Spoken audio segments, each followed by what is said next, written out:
My true story. From Florida, they said, Mom needs rest, then drove me to a facility and vanished with the deed.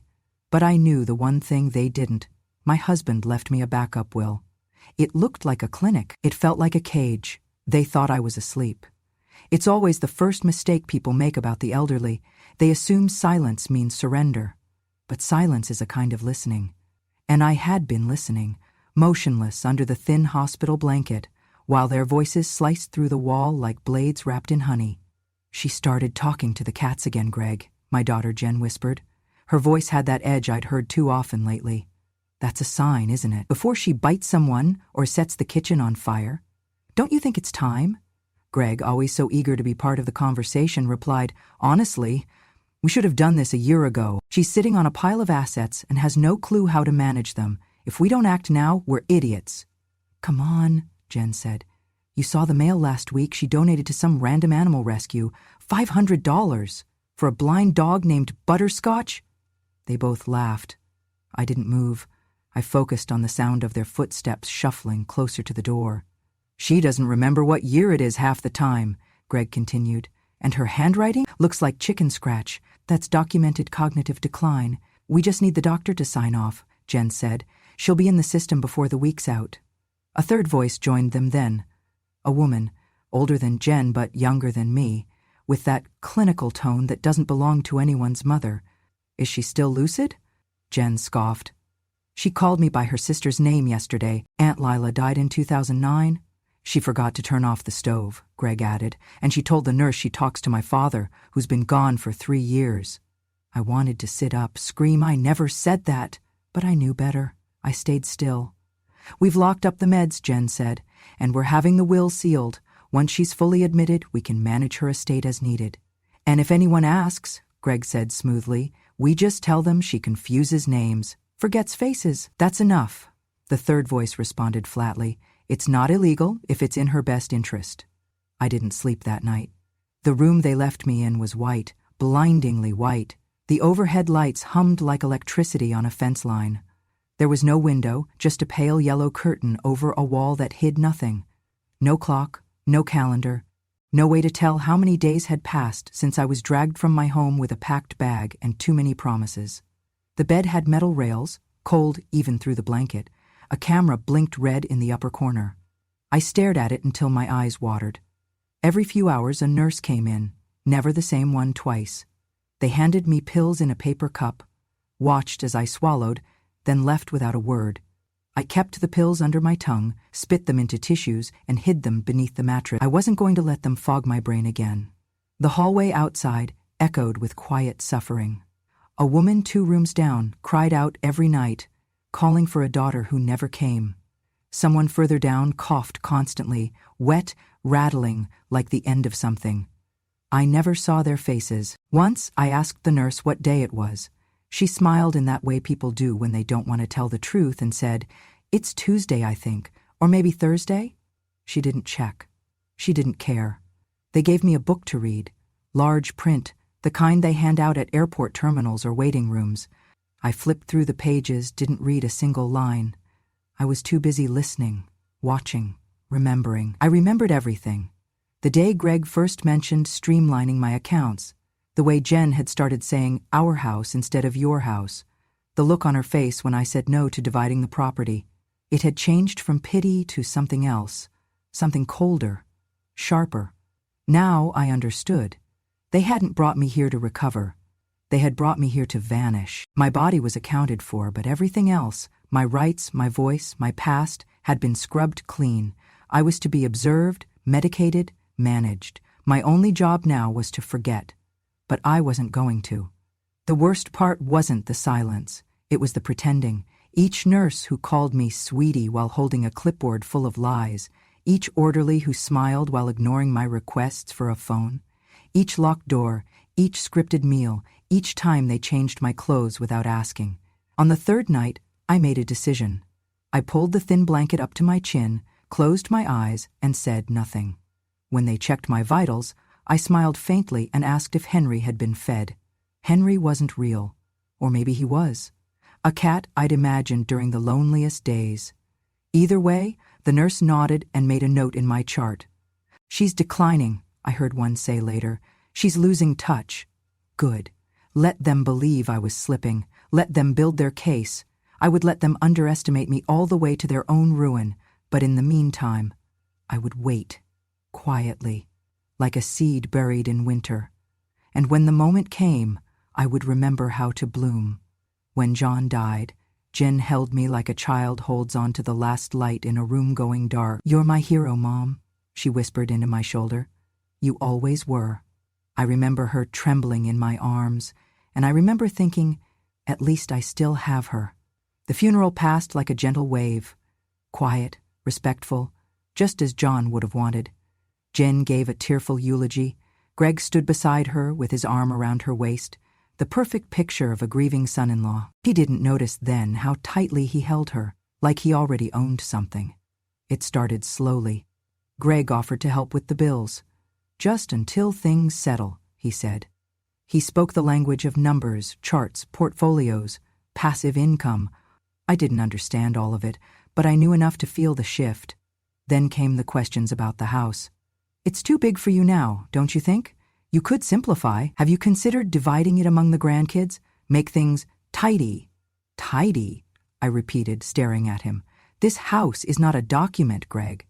It's where your wife took her first steps, where her father died in his own bed. It stays as it is." He smiled, said nothing more. But I saw him share a look with Jen across the room. She used to call this place her sanctuary, but suddenly she was pointing out the steep stairs, the drafty windows. She brought pamphlets for retirement communities and left them on my table without a word. When I asked about them, she said, "I'm just thinking ahead." Then, over tea one Sunday, she looked me in the eye and said, "Mom, we need to talk about the will." "What about it?" "It's outdated. Things have changed. You should be fair to the grandkids." I set down my cup. "This house was built by your father's hands. It goes to who he trusted, me, and I'll decide what happens after." Her eyes cooled. That was the moment I saw it. The line between concern and calculation, it had blurred in her gaze. She still kissed me on the cheek, still called me Mom, but the way she looked at me was no longer love, it was strategy. It was supposed to be a quiet Sunday. Jen had brought over a pie, store-bought, though she tried to pass it off as homemade, and Greg was carrying a manila folder under his arm. "Just a few things to go over," he said, too casually. I should have known better than to let them talk in the study alone. But I was tired that day, and grief has a way of dulling your instincts. I told them I was going to lie down upstairs. Instead, I stopped halfway up the staircase, just out of sight, and sat on the step like I used to when I was little, listening to grown-ups argue past bedtime. What I heard was not an argument. It was something colder. "She gave $50 to a homeless man outside the grocery store last week," Jen said. "Said he looked like someone she used to know." Greg laughed. "Perfect. That's emotional instability and impaired judgment. Keep writing this down." "I did," she replied. "I've got a whole list. Forgot the date twice last month, called the neighbor's dog by Dad's name, left the stove on." "She's lonely," the third voice said. It belonged to a man I didn't recognize. Firm, clinical, the kind that wears expensive shoes and calls it advice. But that's not enough. If you want conservatorship, you need a cognitive decline narrative, mild to moderate, something sympathetic but concerning. Jen sighed. "She's getting there," she repeats herself, tells the same stories, still thinks Dad's old lawyer is her emergency contact. "She writes everything down," Greg added, "still keeps a planner. I've tried to get her to go digital, no luck." "That's a good thing," the man said. "If she miswrites something, it's another point of evidence." My blood turned cold. I leaned forward slightly, careful not to creak the step. "We can push for a physician's evaluation next month," the man continued, "but you'll need emotional leverage. Make it sound like you're protecting her. Use words like safety, stability, comfort. Judges eat that up." Greg chuckled. "She's always been private. Won't even let us in the safe. Does she have a will?" Jen hesitated. "An old one. Everything goes to me. But she's been talking about changing it. Wants to start a scholarship or something ridiculous."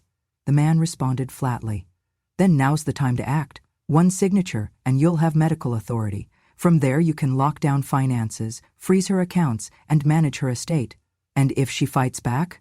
She won't, Jen said confidently. She trusts me. I stood slowly, my knees aching, my heart pounding. I went to my room, locked the door, and pulled out the old tape recorder from the bottom drawer of my dresser. It still had batteries. I tested the button, clicked once, heard the whir. It worked. I placed it in the pocket of my cardigan. From that moment on, I recorded everything. Over the next week I played my part. I asked Jen the same question twice, on purpose. I told Greg I thought the postman looked like someone from high school. I even forgot to take the trash out on Tuesday. They watched me like hawks, smiled wider every time I slipped. I recorded the dinner where they asked me again to sign updated financial paperwork. I recorded Jen explaining that we're just trying to make sure everything's in order, Mom, in case something happens. I recorded Greg saying, it's not about control, it's about peace of mind for everyone. I said little, just nodded and reached for more potatoes, but inside I was burning. I kept the recorder in my sweater during walks around the block, during appointments, during casual chats over coffee. I changed batteries every 3 days and labeled each cassette 1A, -3, -4B, 1B, 1A, -60, one afternoon. They thought I was slipping. I was building a case. One afternoon, I caught them in my office again. Greg had his hand on my filing cabinet. When I stepped in, he smiled, looking for envelopes. You must think I'm a fool, I said quietly. He blinked. What? I said. I repeated, stepping closer. You must think I'm a fool, that I don't notice when my drawers are moved, that I don't know what's missing. Jen appeared behind him. Mom, please. Don't be paranoid. I'm not paranoid, I said. I'm awake. They looked at each other, and I smiled. That night, I rewound the tapes and listened to them whisper about my decline, their rehearsed lines, their desperate attempts to frame me as fragile. I was many things, but I was not fragile. The next morning, I called Amy, the only staff member at my clinic I still trusted. I told her I needed her help, but not yet. I needed her to watch, to listen, to believe in the day I would need someone outside this house to believe me. She promised. By the end of the week, I had 3 full tapes, 2 backup recordings, and the number of John's old lawyer, Howard Greeley, scribbled on a note and hidden behind the kitchen vent. Because they were building a file on me, and I was building one on them. They wanted to say I was losing my mind, but what I was really doing was preparing for war. Henry was a stray cat, gray with white paws and the cautious eyes of something that had been hurt before. He started showing up on my porch in the mornings, always sitting just close enough to watch, never to touch. I talked to him when I watered the roses. Just simple things, the weather, the news, my tea preferences. It made me feel less alone, but apparently speaking out loud to a cat meant I was ready for institutionalization. Jen caught me once, standing by the door with a saucer of milk. She didn't say anything at first, just watched. Then she smiled, too tight. Mom, you do know he can't answer you, right? Of course, I replied, but he listens better than most people. The next day, a man arrived at the house. He didn't knock like a guest or announce himself like a doctor. He simply walked in, with Jen and Greg trailing behind him. They told me he was Dr. Morris, a geriatric cognitive wellness consultant. He looked young, maybe early 40s, with soft hands and a clipboard too clean. We just want to check in, Mrs. Miller, he said. Make sure everything's all right upstairs. Everything's fine, I said. It's what's downstairs I'm concerned about. He chuckled, like that answer was proof of something. He sat across from me in the living room, legs crossed, notebook open. Do you know what day it is? He asked. Yes, I answered, but I don't feel like playing along today. He wrote something down. Who's the president? He asked. Temporarily? I raised an eyebrow. More scribbles. Do you ever feel like people are watching you? There's a security camera at the front door, I said. Greg installed it. Without asking, Jen cut in quickly. Mom's been paranoid lately. She talks about being followed, says the neighbors are listening through the walls. I said Greg was, I corrected. Not the neighbors. Dr. Morse leaned forward slightly. Have you had any trouble with your memory, Malice? I remember the names of every betrayal that's walked through this house. He looked at Jen. She's been confused, forgetting things, talking to animals. She's lonely, Greg added. We're just trying to help her get the support she needs. After 20 minutes of questions designed to box me in, Dr. Morris stood. Given the family's concern and her recent behaviors, I believe a short-term care placement is appropriate just to observe and assess. Jen nodded quickly. We've already found a place, Greg added. Private, comfortable, highly rated. I turned to Jen. You're putting me away. She knelt beside me like I was a child. It's not forever, Mom. Just some rest. You'll have your own room. You won't have to worry about anything anymore. She kissed my cheek. I didn't move. They packed my things while I sat still on the couch. My Bible, a nightgown, my slippers, a sweater with holes in the cuffs. The ride was quiet. I sat in the back seat. Jen drove. Greg stared at his phone. The road stretched long and flat, palm trees lining the shoulders like soldiers watching a funeral. After half an hour I asked, "Where are we going?" Jen kept her eyes on the road. "Somewhere safe." "That's not a place," I said. "That's a sales pitch."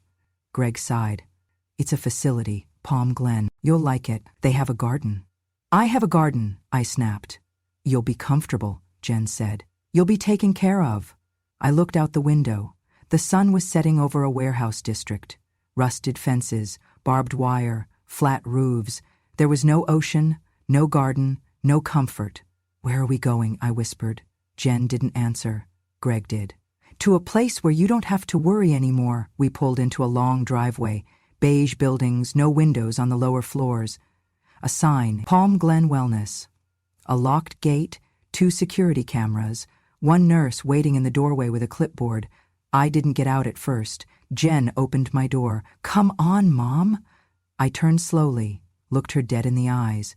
"You're not saving me," I said. "You're storing me." She didn't reply.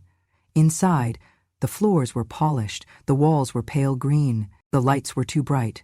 They asked for my purse, my ID, my phone. "I didn't bring it," I said. "That's all right." The nurse smiled. "You won't need it here." They led me down a hall with no exit signs, no windows, no clocks. My room had a bed, a chair, and a drawer I wasn't allowed to lock. They gave me a schedule. I wasn't allowed to keep it. That night I stared at the ceiling and whispered, "Henry, I hope someone fed you," and I prayed that memory would be enough to survive what was coming. The door to my room did not have a lock on the inside, but it did have one on the outside. That was the first thing I noticed. The second was that the window didn't open, not even a crack. The third was the phone mounted to the hallway wall behind a plexiglass case, labeled "Staff Use Only." My room had a single bed with metal rails, a bolted-down chair, and a dresser with no drawers. There was a panic button near the pillow, but it was the kind that brought sedation, not rescue. I was not in a wellness center. I was in a cage. Every morning a nurse named Sheila brought me pills in a paper cup and waited until I swallowed. She watched my throat like a prison guard. When I asked what they were, she smiled. "Just something to keep your thoughts soft." I did not want soft thoughts. I wanted sharp ones. The first night, I cried out in my sleep, not because of a nightmare, because I remembered what Jen had said before they brought me here. "You'll be taken care of," the way someone says they've found a shelter for a stray dog. I woke up yelling, calling her name. 2 nurses rushed in. They pressed me down against the bed, muttering about hallucinations and paranoia. Sheila injected something into my arm before I could explain. I remember one word, delusional, as the ceiling spun. When I woke up, my wrists were strapped to the bed rails. "You had a bad episode," Sheila said sweetly. "Just a precaution." I asked to call my lawyer. She said, "There's no need." I asked to call my daughter. She said, "She'll check in soon." I asked to go outside. She said, "It's not safe." Later that week, I heard Greg's voice outside my room. I recognized the smirk in it before I saw him. He was talking to someone, maybe the administrator, maybe a nurse. "She's always written everything down," he said. "Journals, lists, letters to dead people. None of it means anything." "What do you plan to do with her belongings?" the voice asked. Greg chuckled. "When the time comes, I'll burn every last word. The will, the notes, everything. She won't even exist on paper." I held my breath until he left. That night I tore a piece of paper from the back of my welcome packet, the one listing cafeteria hours and group therapy rules. I stole a golf pencil from the recreation room, and with shaking hands, I wrote the only name and number that mattered.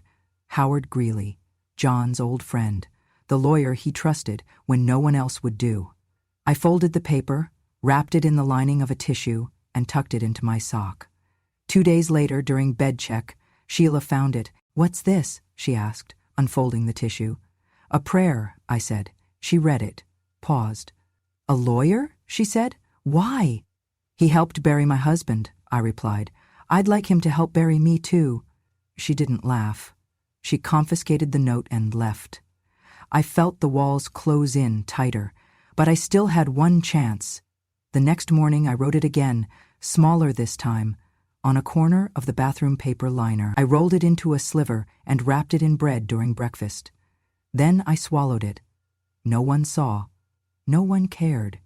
Later that afternoon, I faked nausea, asked to lie down in the infirmary. A younger nurse, someone I hadn't seen before, helped me. Her name was Amy.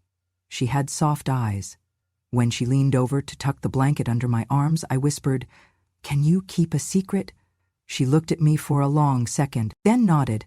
"I need you to help me get a message out. A number, that's all." She nodded again. That night, I forced myself to vomit into the bathroom sink.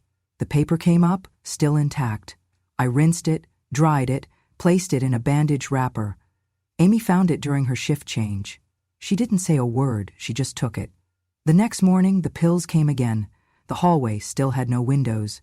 The camera still blinked red, but I sat on the bed, back straight, hands folded. Because now the world beyond the walls might finally know. They had locked the doors, locked the meds, planned to burn the will, but they hadn't locked my memory, and they hadn't broken my will. There is a kind of silence only found in places built to forget you. It hung in the air like dust in my room at Palm Glen, thick, invisible, settling into every wrinkle and breath. The nurses came and went, the lights never dimmed. The meals arrived on time but tasted of nothing, and every time I asked to use a phone or speak with someone from outside, I got the same answer, "Not right now, Malice." So I stopped asking. Instead I watched, listened, waited, and I remembered. They say the elderly forget, that we slip, that we wander, but the truth is, we carry too much. We don't forget. We just grow quieter about the remembering.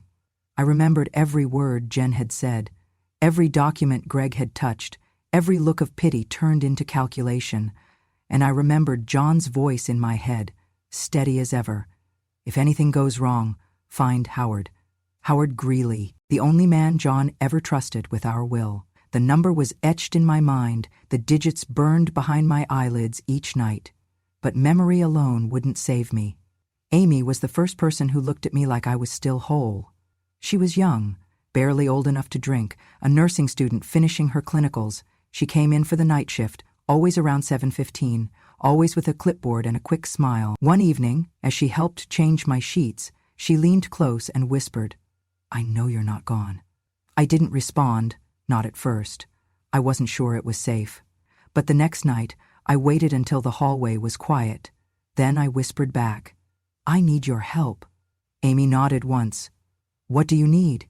"Paper," I said. "Something to write on, and something to write with." She hesitated. "Let me check everything."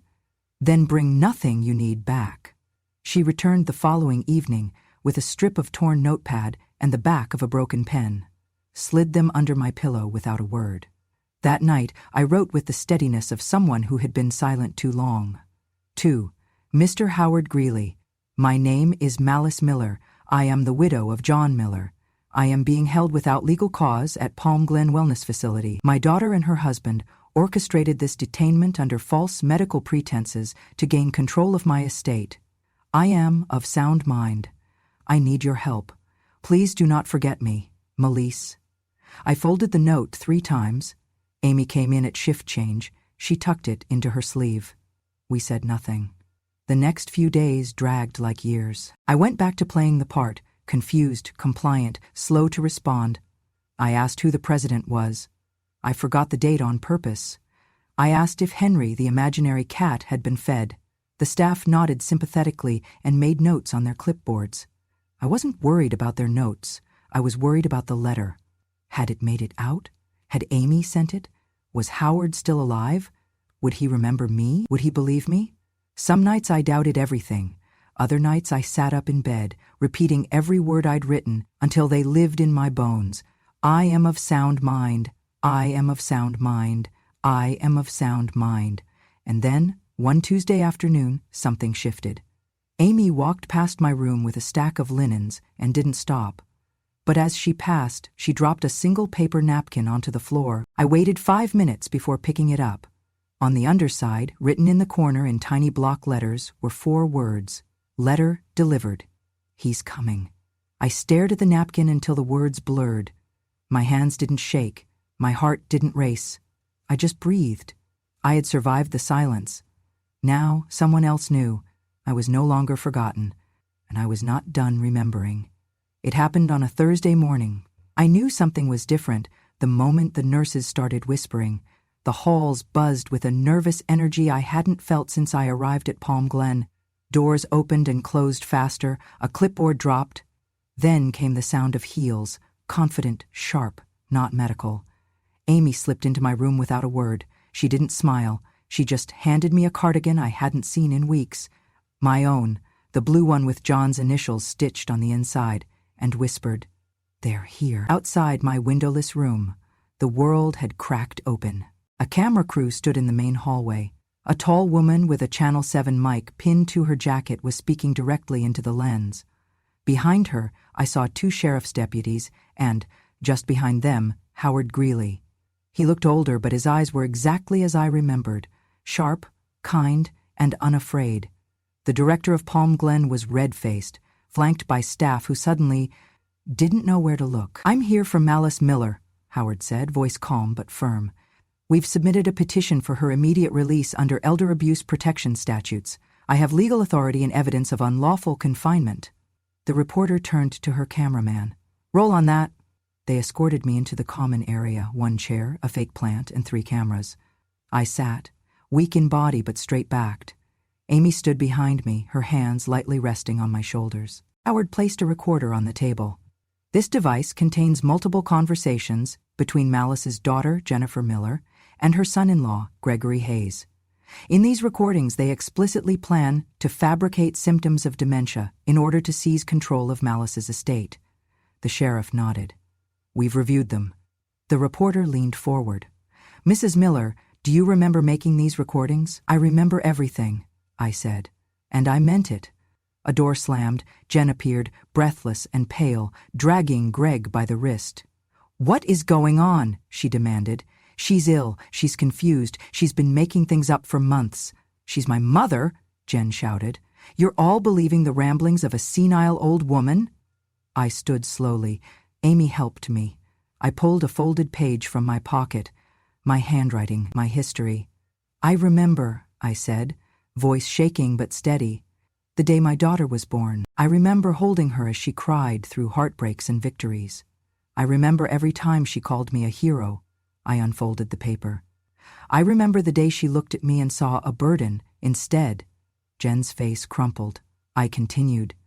"I remember her saying, 'We'll take care of you, Mom,' and then signing the paper to have me locked away. I remember the names of every doctor she convinced. I remember what she tried to take." The room was silent except for the click of the camera.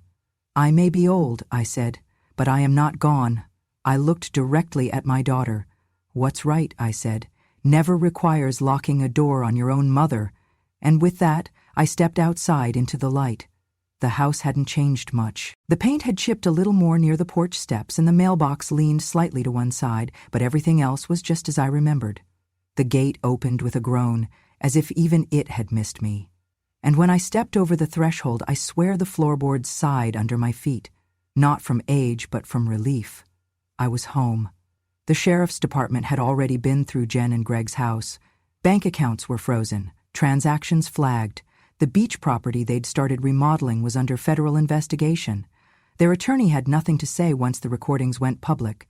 There was no version of the story where they came out looking like anything but what they were, calculated, greedy, and cruel. The media called it elder abuse. The neighbors called it shameful.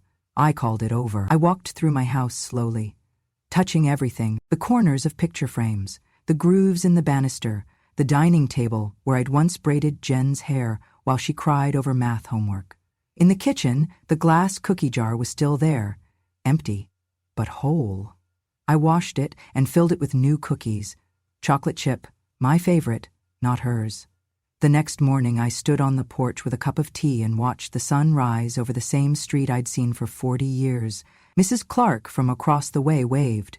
She brought over muffins an hour later and said, "You look like you've seen war." "I came back from one," I replied. Mr. Henley next door offered to fix the leaning mailbox.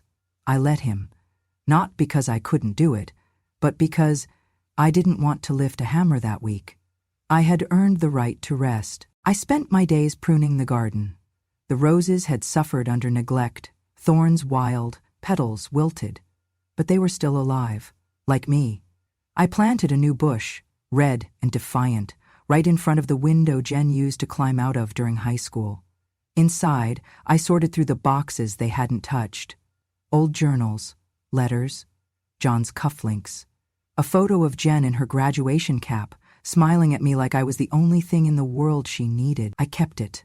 I kept all of it, not because she deserved it, but because I did. One afternoon, I stood at the security panel by the front door. The code was still Jen's birthday. I erased it. I entered a new one, 1946, the year I was born. I stood in front of the bathroom mirror that evening, the same one I'd stared into for decades. My face was older, yes, more lines, more softness in the cheeks. But the eyes had never changed. They were mine. They were clear. I leaned in, rested a hand on the cool porcelain, and said softly to my reflection, "They thought I was a burden, but I am memory, and memory never dies." If this story touched something in you, if you've ever seen a mother overlooked, a grandmother dismissed, or a quiet woman underestimated, then you already know. Malice's story isn't rare. It's just rarely told. Because when women like Malice suffer, they do so quietly. They are polite about their pain. They are respectful in their fear. They remember not to speak too loudly, not to make a fuss, not to be a burden. But this story, this one, you've just heard it. And now it lives in you. Malice didn't fight with fists. She didn't scream. She didn't beg. She fought the only way she could, with clarity, with the stubborn, steady kind of love that doesn't leave, even when everyone else does. She fought by staying alive when they tried to erase her. She fought by remembering when they told her she was losing her mind. She fought by writing, by listening, by recording the truth they hoped no one would ever hear. And in the end, it wasn't anger that saved her. It wasn't even justice, not in the way we often imagine it. It was truth. Cold, quiet, undeniable truth. That's what broke the lock. That's what brought her home. That's what burned down the story they tried to build around her, that she was frail, confused, irrelevant. Because she wasn't any of those things. She was strong. She was aware. She was watching. And she never once forgot who she was. Now, let's talk about what happened after the cameras turned off. Malice did return to her house. She did plant new roses. She did change the gate code. But she also started something more. She began speaking at town halls, small gatherings at first, with folding chairs and styrofoam cups of coffee. She shared her story with senior groups, with caregivers, with daughters who feared they might become their mothers one day, and with sons who had no idea what their silence was costing. And every time she spoke, someone in the room cried, not just for her, but for themselves. Because Malice's story is about betrayal, yes, but it's also about survival. It's about dignity, about the thin line between help and harm, and how quickly love can curdle into control when no one's watching. Malice is not just one woman. She is thousands. She is your neighbor, your aunt, your mother. One day, she may be you. And if her story did anything, let it be this. Let it make you look again. At the way we talk to older women.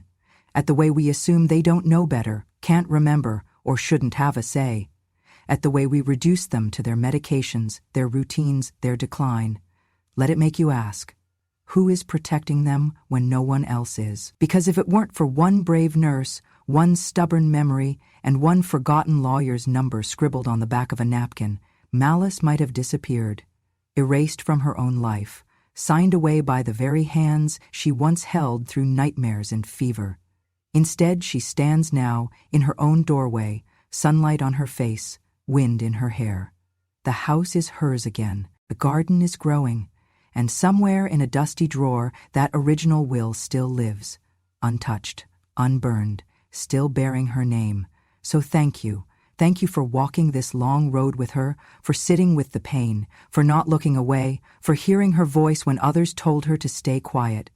If you believe stories like Malice's deserve to be told and remembered, then subscribe to Grandma True Stories, because there are more like hers, many more.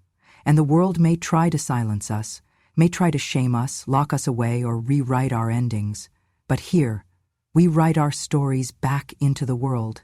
Here, we say the quiet part out loud, because revenge has no expiration date, and when a grandma speaks, the world listens.